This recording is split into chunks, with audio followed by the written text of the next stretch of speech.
家が壊されていくということは人が減っていきるということやけん、祭り文化も継承できていかんということということは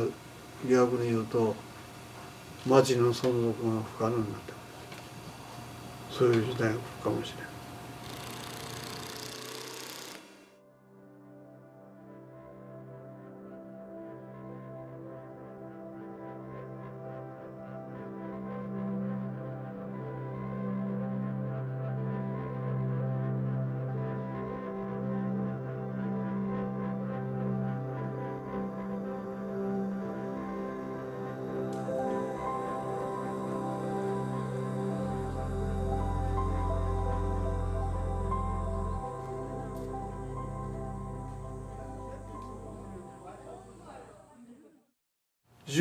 だから17か8番の時はなかったかな、第二室戸台風というのは朝方やなかったかな。あれは寝よったら屋根がのうなったら空が見えだいたわけよ。雨がどんどん降ってきたけん落ちてきたけんで、これはいかんと思って布団を持っていて胸へこう一番の頂上の胸へかぶせて雨が入らんよ漏らんようにというか漏るけんどそんなにどんどん入ってこんから太平洋からまっすぐ北向いて上がってきたので直撃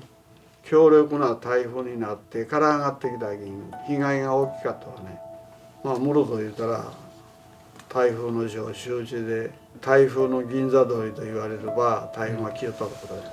風から家を守るためには高い石垣が必要やったわけね。浜地区と言われるところの家は漆喰壁に水切り瓦がついているという特徴と軒が揃う中というところでね、それが今現在町並みとして残っちゅうと。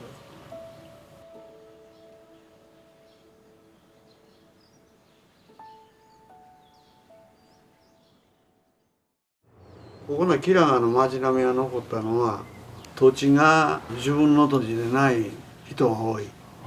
地主がおって地主がある程度管理してそこを借りて家を建てちゅう人が多い。だから売るにも売れんと。ほんで土地代を年間なんぼかで昔は米一升なんぼでということでそれで生きよったと思うんやけどでそれが今でも続いちゅうのでだからもう家建てても100年経ちゅう家があると思う。100年経ちゅう家でも土地は人の土地というのはほんで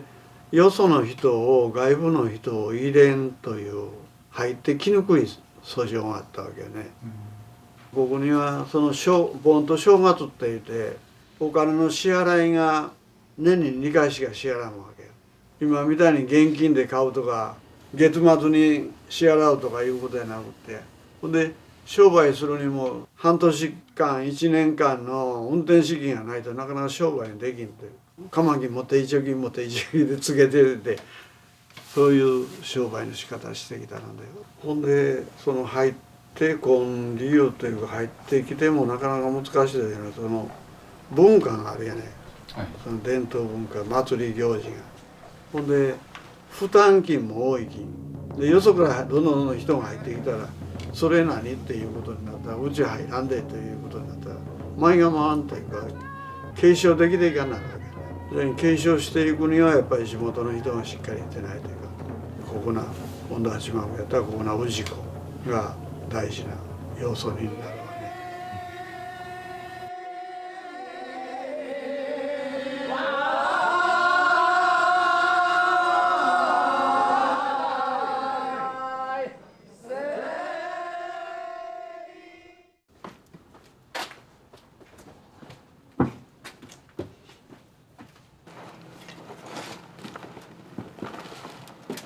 どういう経緯で今回この屋根の吹き替えをすることになったんですか？守りの集金、青春は守りの集金直してもらいたいということで、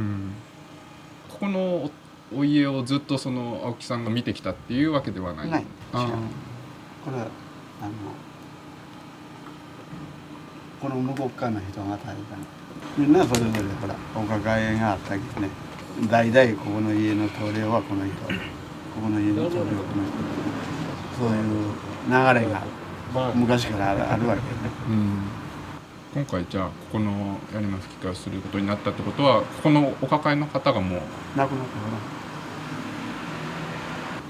ら、もうずいぶん減ったわ、大工さんもね。もうこれからほんまに継ぐ人がおらんなったけど、やっぱり安定性がないよ。例えば社官さんにいたら仕事の量が少ないし、雨が降ると仕事にならんし、昔みたいにどんどん家が建ちる時代じゃないので、ほんで町場の大工っていうのはそういうふうにいてどんどん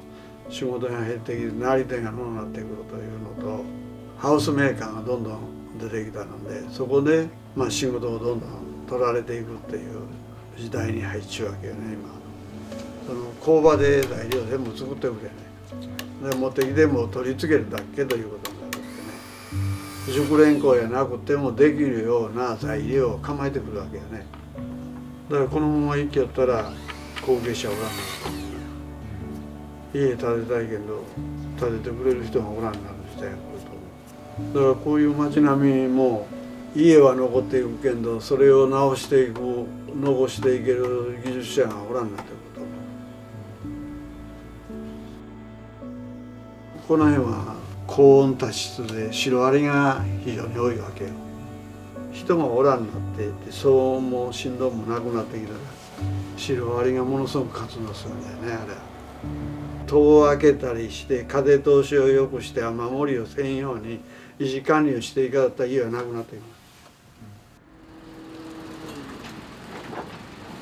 今はほんで移住者というか、住んでくれる人がおったら家を改修してそこへ住んでもろたらと思って思うわけね。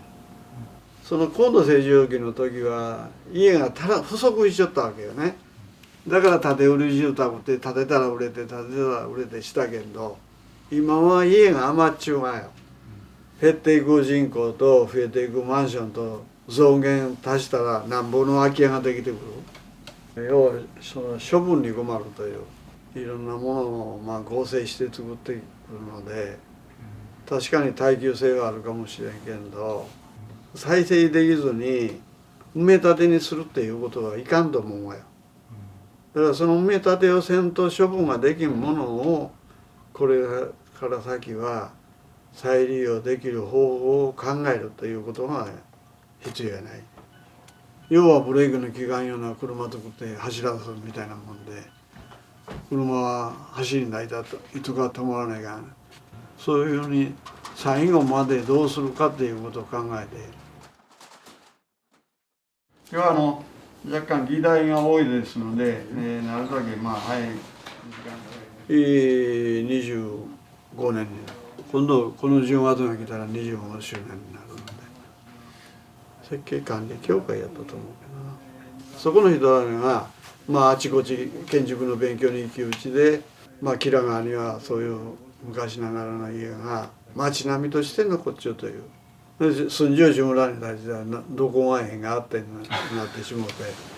一つもいいところないやんか、そんな昔の家やんかということで、昔はどこの町にもあったけんど、もう残されちゅうところは吉良川駅いうことで、吉良川残したらどうですかという話になってい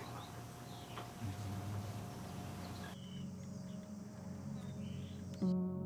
ちなみに保存会のその活動の目的っていうのは一番のところは何？一番は町並みの保存よ。それはもうそれ保存会の使命やと思うし、町並みの保存が一番の使命で、保存するために何をするかという。例えば人が住んでないといかんとか、そこに建物があっても人がおらんかったら意味がないと思うので、人が住むためには何が必要な方いたら店屋もいるだろうし、病院もいるし、条件はいろいろあると思う。やっぱりその中にはその祭り文化というものも含まれるわけ。震災もそうだし、温暖化もそうだし、いろんな昔からある伝統文化というものを引き継いでいかだったら建物だけじゃないので。前回の理事会の時に私がもう理事長を辞任したいという議事を出しまして、島垣さんに渡してあります。でそれもどうするのか結論が出てませんので、すみません、ちょっと島垣が話してくれる。いやもう今年25周年やということで理事長に言うが、もう25周年までこのまま行ってくれんのかい。私もだんだん行ってもうたんが一人だんだんボケがきでは物忘れはひどくなるし、もう体調は悪いしいうことで、まあ室戸新庄会長の会長ももう降ろされてもうたし。本当言ったら去年あたりからやね、新しい役員も理事も本当やったら出ししてからもうやっちゅかないかんからね。もう理事長が年やきんたらみんなもそうやもん、いつもだが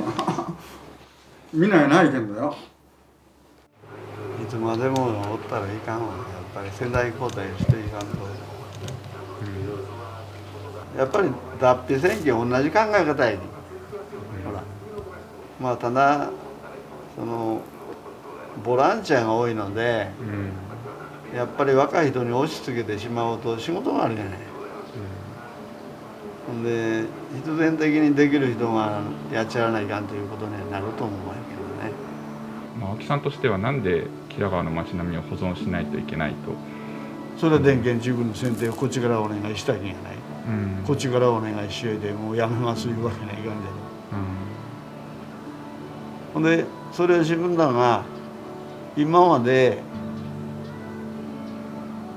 電源地区になる前には気がつかだったもんがあるわけよね。それは再利用できる自然に優しい材料であったり技術であったりいろんなもんが残されちゃうので、やっぱりそれは残していった方がいいと思う。その冷暖房にしても昔のこの涼しい夏は涼しい冬はそれほど寒くないというような家を土壁にしても屋根に土を使うてとか窓をよけ開けて風通しを良くするとかいうそういう工夫があるわけやから。ただ人がそれが住みたいかどうかは別よ。こういう家に住みたいねというような思いを持ってくれる人が来てくれたら一番や、住んでもらうから。